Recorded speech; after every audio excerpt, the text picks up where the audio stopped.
Kita memang akan membahas kitab Rut, tetapi saya coba mengajak kita membaca Kejadian pasal 50 ayat 20. Kejadian 50 ayat 20, satu bagian yang akan mengantar kita masuk ke dalam topik di balik kebetulan ini. Jadi saya memilih Kejadian 50 ini bukan suatu kebetulan ya. Kita lihat ayat 20 pasal 50 ini akhir dari cerita Yusuf.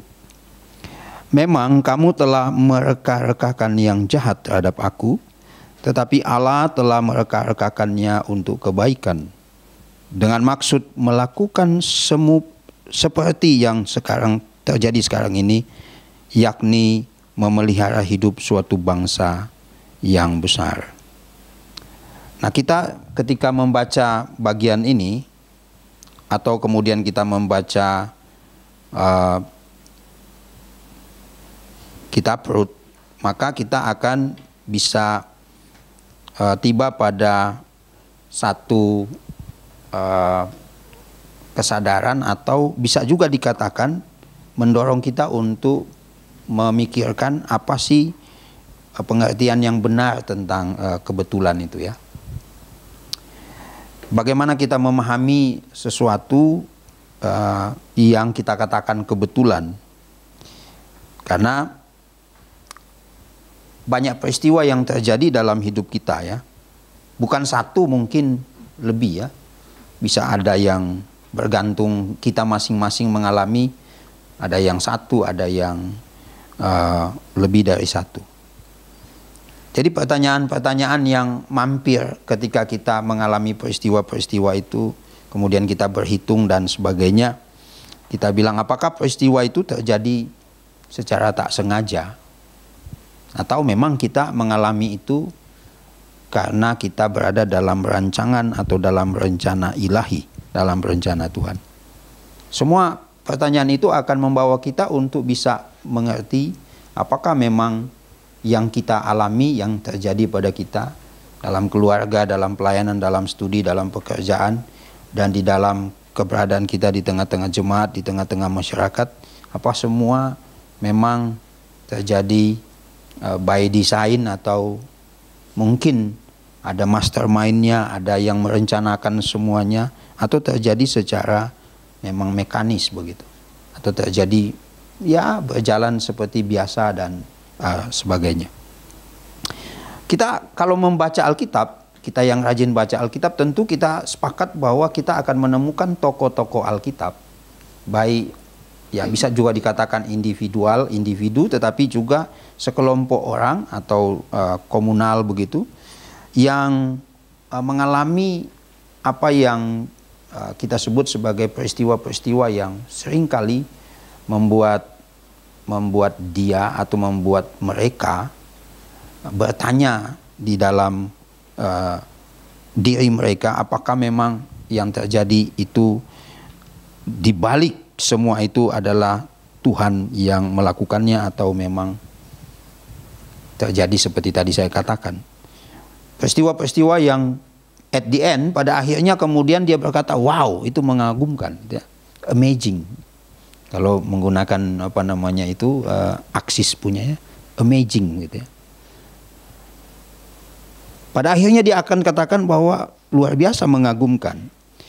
Ketika ia setelah atau mereka melewati peristiwa, rentetan peristiwa yang pahit, yang malang, yang menyakitkan.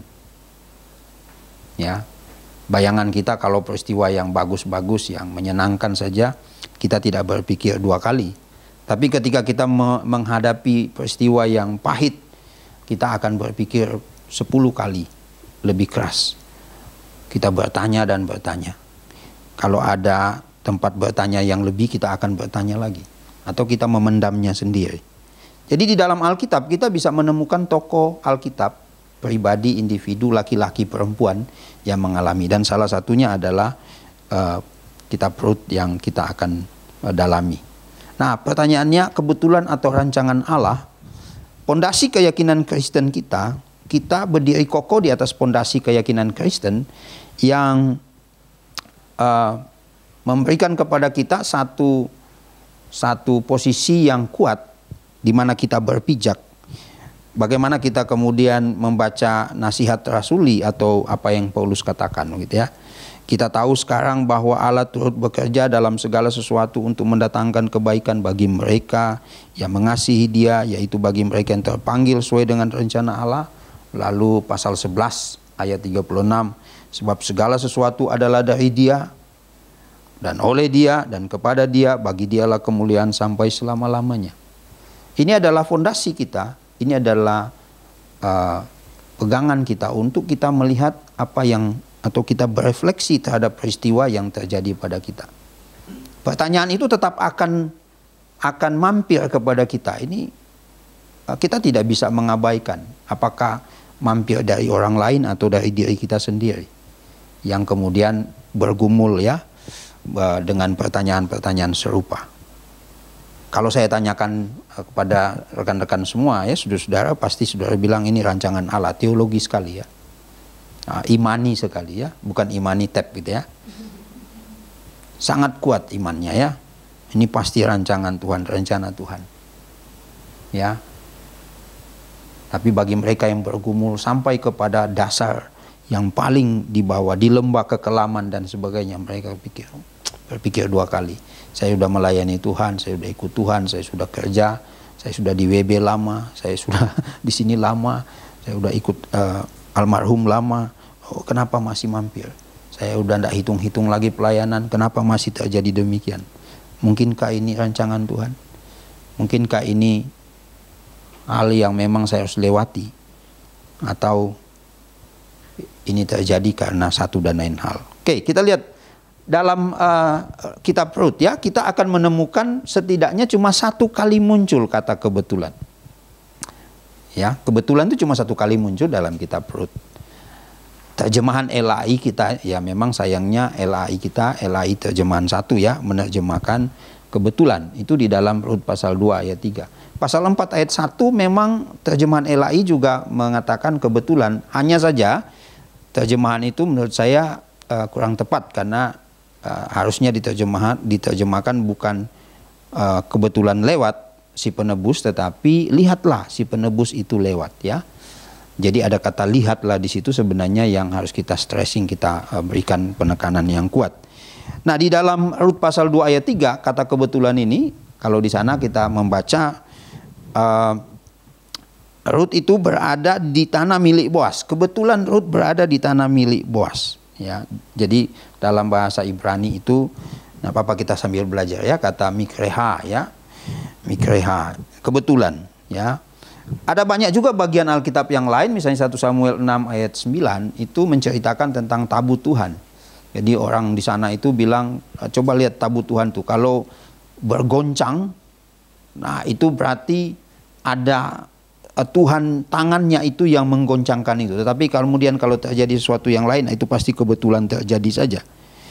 Atau kalau kita lihat di dalam misalnya di dalam pengkhotbah, nah kata yang diterjemahkan kata mikreha itu sama sebenarnya nasib. Jadi kebetulan, nasib, takdir itu satu apa itu ya? Satu iya itu namanya satu keluarga ya.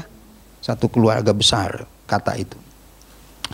Ada seorang teolog yang berkata bahwa kebetulan itu, kata mikreha itu sebenarnya harus diterjemahkan atau harus dipahami sebagai sesuatu yang terjadi ya dari dirinya sendiri tanpa bantuan atau tanpa intervensi orang lain ya, atau bahkan tanpa diketahui oleh si inisiatornya. Di sini ada originator ya, ada yang kata hilang itu, tanpa diketahui. Jadi terjadi begitu saja, terjadi tanpa tanpa asisten, tanpa intervensi dari orang lain, maka di luar kendali seseorang. Nah, ini kata mikreha itu. Tapi kalau kita misalnya mau menerjemahkan kemudian kita bilang ini rencana Tuhan, itu sudah kita katakan ada semacam penafsiran teologisnya, membuat kita bergeser jauh. Kita katakan bahwa tidak ada yang kebetulan di dalam kekristenan atau di dalam kehidupan setiap orang yang percaya kepada Tuhan. Nah, rentetan peristiwa tentu kita tahu ya, kalau kita membaca hanya 4 pasal toh. Tidak susah kita membaca, Rut itu cuma 4 pasal. Kalau kita melihat dari pasal 1 sampai pasal 4, pasal 2 dan pasal 3 saya gabungkan jadi satu. Dan pasal 1 itu bicara tentang bagaimana pengalaman pahit Naomi, Elimelech. Elimelech berarti Allahku adalah raja, begitu ya, Elimelech. Kemudian ada anaknya Mahlon dan Kilion, lalu pergi dengan Naomi, pergi ke namanya Moab. Karena di Bethlehem, di tempat dia terjadi kelaparan. Sering kita menemukan begitu. Di dalam cerita Alkitab itu ada yang orang Israel juga terdampar atau sampai di Mesir kan karena kelaparan. Anak-anak Yakub pergi, ya, bahkan Yusuf menjadi penguasa itu juga karena kelaparan. Berpindah-pindahnya dari satu tempat ke tempat yang lain juga seperti Abraham, kemudian Ishak, itu juga banyak faktor yang kemudian terjadi kelaparan. Artinya kalau kita melihat bagaimana kemalangan yang terjadi sudah ditandai sejak di Bethlehem, padahal itu adalah rumah roti ya, memang lapar juga. Kadang-kadang nama itu tidak menjamin ya. Jadi kalau nama Matius ada juga yang dipenjarakan begitu. Atau nama Yohanes begitu, kadang tidak menjamin. Nah, nama Bethlehem itu tidak menjamin bahwa tersedia pangan, tersedia makanan dan sebagainya. Kemudian terjadi kelaparan di sana, ya. Bagi saya ketika kita melihat ini, mestinya Naomi dan Elimelech dan anaknya itu melihat bergerak dari satu titik yang pahit kemudian menuju kepada satu kondisi yang manis, berubah menjadi manis. Tetapi Naomi kemudian berkata bahwa setelah 10 tahun, ya, 1 dekade berada di Moab. Moab itu tahu ya, Moab itu anaknya atau bangsa yang lahir dari anaknya Lot dengan anak perempuan tertua, ya kan? Ada 2, Moab dan Amon ya. Nah, Moab itu satu kerajaan yang bertetangga dengan Israel pada waktu itu. Memang suka resek juga Moab itu ya dulu. Nah, kalau kita lihat di dalam Rut pasal 1 ini, peristiwa yang pahit itu, saudara tidak bisa kita menilai hanya kita berada, kita berdiri dari sini berpijak tanpa kita melibatkan mata iman kita untuk melihat Tuhan bertindak. Ya. Bahwa kita harus tahu kalau kita memang melihat dari sini, kita akan selalu terhalang cara pandang kita dan semua kasih karunia Allah di balik itu terhalang. Kita tidak bisa melihat itu. Mungkin suatu waktu kita berada di satu titik itu kemudian kita berkata ini kasih karunia Allah. Dan saya membaca pasal 1 secara keseluruhan ini, saya menggarisbawahi bahwa pemahaman atau pengenalan atau iman Naomi yang ditinggal sendirian dengan 2 menantunya sama-sama perempuan ini memang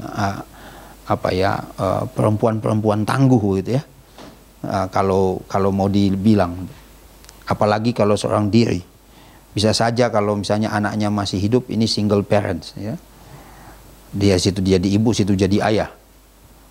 Tapi ketika di satu waktu kemudian dia melihat bagaimana peristiwa itu demi peristiwa, lalu mendengar kembali bahwa Tuhan mendengar teriakan umatnya, lalu dia berkata, semua karena kasih karunia kita harus kembali. Jadi bertolak dari Bethlehem dengan tangan penuh, pulang ke Bethlehem juga bukan dengan tangan penuh, tapi dengan tangan kosong. Ya. Tetapi disitulah sebenarnya kita mampu melihat kasih karunia Allah. Disitulah sebenarnya kalau saya lihat Naomi yang kemudian menawarkan kepada 2 menantunya, pilih saja, mau kembali silahkan kembali, biar saya kembali sendiri ke tanah leluhur saya. Ya, memang kalau tangis-tangisan begitu ya, kalau laki-laki kan hanya salam lalu begini. Oh, perempuan ini kan bukan banyak drama ya, enggak ya, bukan banyak drama, enggak ada ya drama. Tapi kemudian bertangis-tangisan, Orpa memilih pulang, Rut memilih bangsamulah bangsaku, Allahmulah Allahku. Ya, jadi Rut memilih untuk bersama-sama dengan Naomi dan kembali ke sana. Jadi kembali itu menurut saya dengan satu keyakinan yang kuat. Kalau kita membaca pasal 1, maka kita akan melihat bagaimana kasih karunia Allah itu di balik peristiwa yang terjadi. memandangnya memang tidak mudah. Mungkin kita perlu membaca kitab Ratapan juga, ya. Atau kita perlu membaca kitab Habakuk untuk melihat peristiwa-peristiwa pahit itu, lalu di balik peristiwa itu ada kasih karunia Allah, ada chesed. Di balik kemalangan, mungkin kematian atau penderitaan yang dialami, kemudian peristiwa itu menjadi manis setidaknya bagi Naomi dan juga bagi Ruth yang tetap setia berpegang teguh kepada iman kepada Tuhan. Jadi kalau kita melihat ya peristiwa yang pahit itu, saya berkali-kali mengalami peristiwa-peristiwa begitu yang pahit ya. Nah, tapi kemudian kita coba tenang, kemudian kita tidak gerasa gerusu ya, kita tidak hati-hati juga ya kalau kita memposting sesuatu ya di medsos, seringkali kan menjadi cerminan, kecuali kita mau menanggapi sesuatu sifatnya otokritik atau sifatnya kritiknya membangun, ya boleh saja. Tetapi ketika melampiaskan masalah kita dengan menggunakan ruang publik ya, jadi gunakanlah ruang imanmu ya, ruang keyakinanmu itu untuk melihat peristiwa yang pahit yang terjadi itu, di baliknya sebenarnya ada kasih karunia Allah. Nah, kita kemudian lihat ya pasal 2 dan pasal 3. Ini kita waktunya tidak lama ya. Katanya 1 jam 30 menit saya di info. Jadi perlindungan dan berkat Tuhan. Nah, ada 2 kata perlindungan di sana sebenarnya kalau kita melihat ya di dalam pasal 2 dan 3 ya. Kata khasa, kemudian kata kenapheha ya, kenapheha, bukan kena PHK ya. Jadi khasa itu berarti memang perlindungan dalam arti tempat pengungsian, ya, tempat pengungsian. Kemudian kenapheha itu berarti satu tempat di mana kepakan sayap, atau sebenarnya di dalam terjemahan yang paling tepat selimut dibuka kemudian ditutupi. Nah, itu sebuah simbol bahwa ada keberpihakan gitu ya. Nah, ini peristiwa di mana kalau kita lihat pasal 2 dan pasal 3 ada sebuah hukum yang berlaku di Israel, di mana kalau kerabat dari Naomi atau Naomi kemudian kembali ke Bethlehem lalu mengalami kemalangan, ada tanahnya di sana, maka tidak boleh dijual tanah itu, harus ditebus oleh kerabat. Ya, termasuk juga misalnya anak-anak mereka, mesti ada yang menebusnya. Tetapi persoalannya di sini adalah kalau kita lihat ya, misalnya Ruth ini orang Moab, tidak termasuk di dalam bagian di mana secara garis keturunan itu adalah keturunan Israel murni misalnya. Nah, tapi ada juga peristiwa yang terjadi kan kalau kita lihat Yehuda dan Tamar. Pada akhirnya kita akan tahu bahwa sebuah peristiwa di mana Allah izinkan kepada Naomi alami, termasuk Boas. Boas itu adalah keturunan dari Yehuda dan juga Tamar yang punya anak namanya Peres. Peres itulah bapaknya Boas. Jadi sebenarnya Boas juga bukan keturunan yang memang berasal dari situ, memang lahir dari Yehuda dan Tamar itu ya. Tamar kan dikira perempuan sundal ketika berada di pintu gerbang. Ya. Dan kita lihat Boas adalah salah satu dari yang harus memberikan perlindungan kepada keluarga. Jadi kalau kita lihat memang di dalam masa-masa kesuraman itu kasih karunia Allah sudah pasti terjadi, perlindungan juga. Ya, di balik itu tangan Tuhan itu bekerja di balik tangan orang lain yang memang kalau kita lihat perlindungan Tuhan, berkat Tuhan itu selalu tersedia di balik peristiwa yang pahit. Ya, jadi peristiwa yang pahit yang kita alami, yuk kita lihat dari sisi yang berbeda. Mungkin dari sisi kiri kita lihat sangat pahit, tapi coba bergeser dari sisi yang kanan. Kita akan melihat bahwa ada orang-orang yang kemudian menolong kita, membuat kita semakin teguh di dalam keyakinan kita. Ya. ketakutan kemudian itu berakhir. Ketakutan Naomi, ketakutan Ruth itu berakhir. Karena Ruth itu bekerja, ya, memungut jelai sisa-sisa, itu hukum Israel juga. Tetapi kemudian takut untuk melakukan sesuatu yang melanggar norma, melanggar etika. Lalu Boas mendapatkan kesan atau mendapatkan testimoni bahwa Ruth adalah perempuan yang baik-baik, bukan perempuan yang nakal dan sebagainya. Jadi ketakutan semuanya berakhir. Ketakutan akan apakah sebuah peristiwa yang dikatakan ini adalah sebuah peristiwa yang pahit, kemudian apakah ini kebetulan rancangan Tuhan, berakhir, bergeser semua yang dikhawatirkan, yang menghantui. Dan Naomi berkata kepada Ruth, tenanglah anakku, kerabatmu itu pasti akan berbuat sesuatu pada hari ini juga, dia akan selesaikan. Ya, nah perlindungan dan berkat Tuhan kita lihat di balik peristiwa yang pahit itu. Apa yang menjadi masalah kita, ya? Tentu begitu, ya. Apa yang menjadi pergumulanmu dan pergumulanku tentu tidak sama, ya. Kita boleh saja senyum, tetapi di balik itu ada rintihan, ada tangisan, ya. Ada sembah sujud yang, ya, air mata kita mengalir, ya. Ya, bukan begitu ya Mela, ya. Kalau Mela kan senang di sini, ya, walaupun pisah dari Brian gitu, ya. Nah, itu, ya. Jadi yang berikutnya adalah kita lihat pasal 4. Jadi saya tidak lama, ya, kita belajar saja dari peristiwa ini. Apa bedanya perlindungan pertolongan Tuhan, ya? Saya melihat semuanya dari sisi mencoba menempatkan, ya, kalau dia mata elang gitu, ya, atau mencoba berada pada cara pandang Tuhan. Pertolongan Tuhan itu di dalam pasal 4 kalau kita lihat, artinya sebenarnya secara harfiah, secara sederhana, Tuhan itu tidak lepas tangan. Genggaman tangan Tuhan itu tidak pernah lepas dari kita. Rangkulan tangan Tuhan itu sangat erat dan dia tidak akan melepaskan. Harfiahnya begitu sebenarnya. Pertolongan Tuhan itu adalah tangan Allah yang tidak pernah lepas dari tangan kita, genggamannya erat, hangat dan sebagainya. Dia menuntun kita, ya, melewati semua peristiwa-peristiwa yang pahit kelam, yang menyakitkan, yang sudah membuat air mata kita stoknya sudah habis, ya. Apapun yang terjadi, Tuhan tidak lepas tangan. Jadi saya lihat, kalau lihat grafiknya, ya, turun kemudian naik kembali. Dari pahit menjadi manis, dari duka cita menjadi sukacita, dari kesuraman menjadi kegembiraan, dari kelesuan menjadi tempik sorak.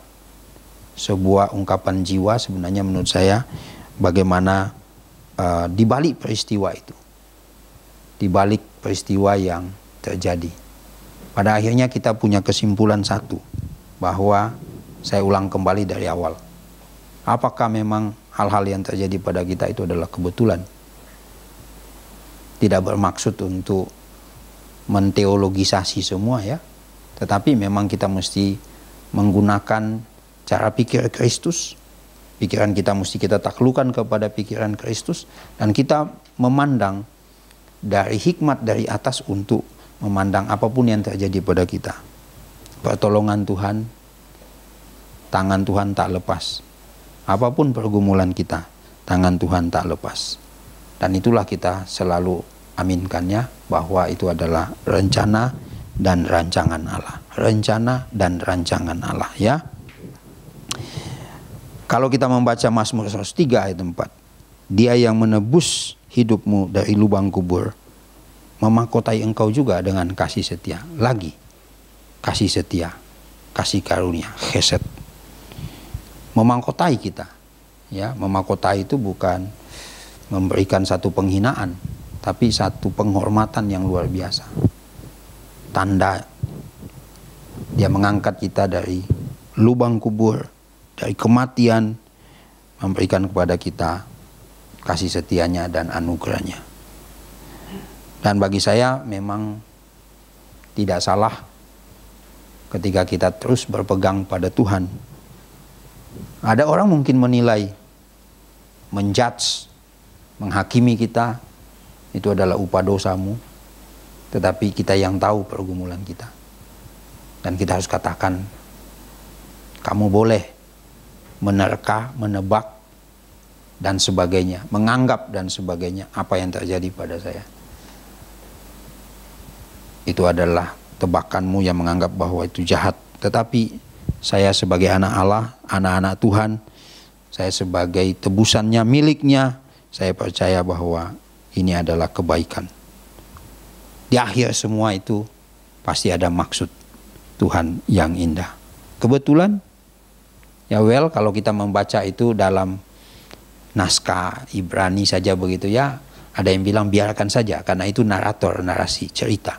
Supaya kita hidup membacanya dalam perspektif kita membaca sebagai orang-orang yang bergumul. Sebab kalau semua nanti gaya bahasanya seperti kitab Tawarikh, semua teologis begitu ya, tidak indah kayaknya. Jadi ada bergumul. Tetapi ingat, semua karena itu rencana dan rancangan Allah.